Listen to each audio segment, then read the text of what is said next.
nobody. Could we expect the solution for the name issue? Eventually, yes. Eventually, I mean, there is no way there will not be a solution. The status quo is untenable. This issue needs to be solved, and I think everybody knows that it needs to be solved. Now the question is how quickly you arrive to the solution and how this solution will look like. But as I said, this is being dealt by the United Nations. Mr. Nimitz is in charge. The process is taking place behind closed doors, obviously. So I will not go into details of commenting that because it's not our role. The European Commission, as I said, we are supporting, we are really interested in this process, but we are not part of that process. It's UN, Macedonia, Greece. What's next, Peter, for Macedonia? I mean, you have almost 4.5 recommendations if we count up April spring report. What's next? I mean, are you losing the Commission? I'm speaking about the Commission, the leverage in front of the ministers into the European Council of Ministers.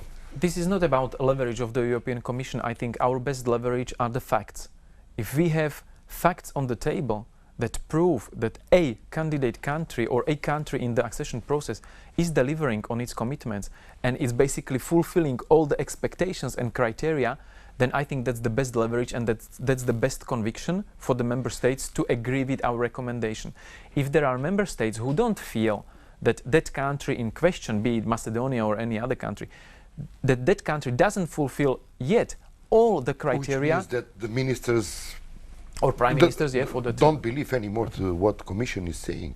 It's not about believing. It's about having their own views, and because which is different of the view of the Commission. Of course, I mean that's the essence of the European Union. We are European Union as a project composed of different institutions and levels, and in the end, it's the member states who are in charge, who have the political steering, and who have the decision powers. The European Commission, we are instrument of the member states. We do provide recommendations, we do provide services for the member states, but it's up to them to make the decision. And you know that, like in human life, if you have discussion among people, everybody has, even based on the same facts on the table, everybody has different interests, different point of view, different experiences, different feelings. And you need to find a compromise between these factors among 27, soon to be 28 member states. Because when the decisions about Macedonia will be taken, it will be already 28 member states, including Croatia, which is entering in few days' time into the EU. What do you think about the comment of Rapporteur Howitt that Macedonia is in danger to lose the candidate status? Well, it's not in the nature of my job, and it's not in the nature of the European Commission to comment remarks from our partners, especially if they represent other EU institutions. European Parliament, Mr. Howitt is reporting on Macedonia on behalf of the European Parliament. He has his views, and I mean he is expressing his views as we are expressing our views. I mean we have different fields of competencies, and it's not my role to comment his. In your views, is there any such a danger? Our views, I think, have been pretty clearly stated, and they are black on white in the progress report and in the April report. And I think the language from the progress report was crystal clear. I mean, for the fourth time, we recommend to the member states the start of the accession negotiations. And I mean, as I said, the next progress report, I cannot prejudge what it will finally say, but it will of course say, is there progress on EU-related reforms? Well, judging on the previous rounds of HLAD, yes, there was progress. Judging on the April report, yes, there was progress. Then we will judge if there is progress in implementation of the 1st of March political agreement. Is there a progress? We are seeing progress in certain fields, certain areas needs to be still fulfilled, but there is progress. Do we see progress on good neighborly relations and reconciliation name issue? We will have to see what the next weeks and months will bring in order to make some kind of final assessment. But in terms of, I mean, as far as the European Commission is concerned, we have never put black on white that we would be considering the option of Macedonia losing candidate status as long as Macedonia fulfills the necessary criteria. There was a speak-up conference last week here in Brussels organized by DG Enlargement. What about when you're talking about the reforms? So what's the conclusion? What's your opinion where we are with the reform in the field of the freedom of the media? Well, I think the assessment was, I mean, the reason of Speak Up is not to make like a final assessment of the situation. It is rather to discuss with the media, because that was conference about the media, for the media, and for people who are active with the media in their professional life, journalists, analysts, politicians who have influence in creating conditions for the media. So our assessment of the media landscape in Macedonia is given every year in the progress report. I mean, there were still some issues outstanding since last progress report. We have seen some laws being adopted, some changes. So we will provide assessment in a few months' time. Some journalists are in prison.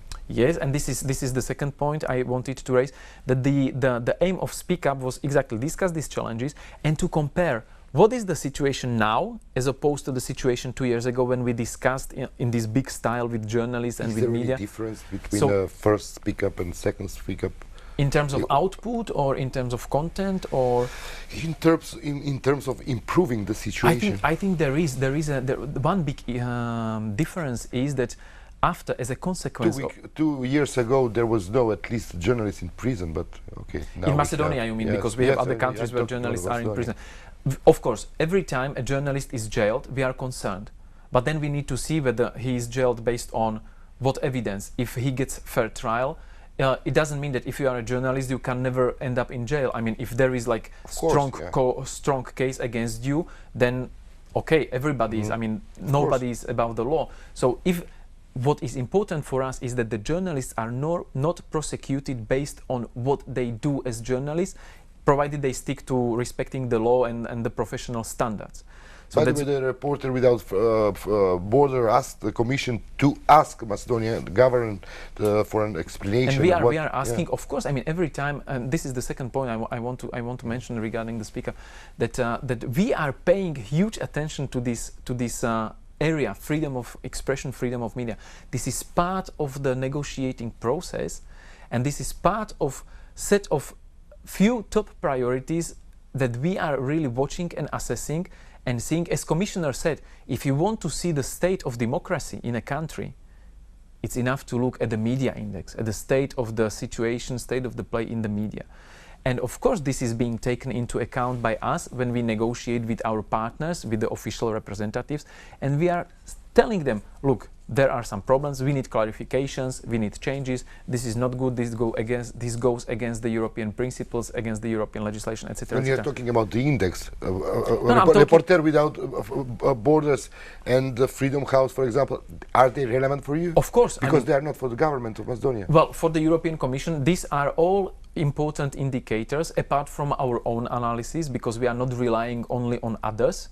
When it comes to having proper information about what is going on in Macedonia, we rely on our own experts, our own delegation, our own diplomats, member states diplomats, because you are being watched by everybody in the EU. Everybody, the diplomats in Skopje are watching what is going on in the country. They are reporting back to their headquarters, and we are sharing all the information. We have our own people there, so we know exactly what goes on, what is good, what is wrong, where changes are needed. And you know, we made the situation of the media part of the high-level accession dialogue as well. And if you connect these dots, Speak Up 1, high-level accession dialogue, focus on media as well, progress report, place of the freedom of media in the accession process, Speak Up to recommendations. After second Speak Up, do you think that you have to change something in your strategy towards implementing more substance in the freedom of the media? Well, I mean, not really changing, because we are already very firm in demanding the accession countries to focus on these areas and to make sure that there are improvements in this area. And we are saying you will not get away with the situation if you ignore improvements or the necessary changes in this area. You cannot go on you cannot progress in the accession process if you have a situation where you limit the freedom of the media in any way. So I think they know, and our insistence on proper implementation, I think, is good enough in order to make it quite clear to the partner governments what they need to do. And if they slow down, then of course they are slowing down the whole country in the accession process. Thank you, Petar. Това беше интервюто со Питер Стано. Гледавте Еврозум. Ви благодарам за вниманието. Се гледаме во наредното издание.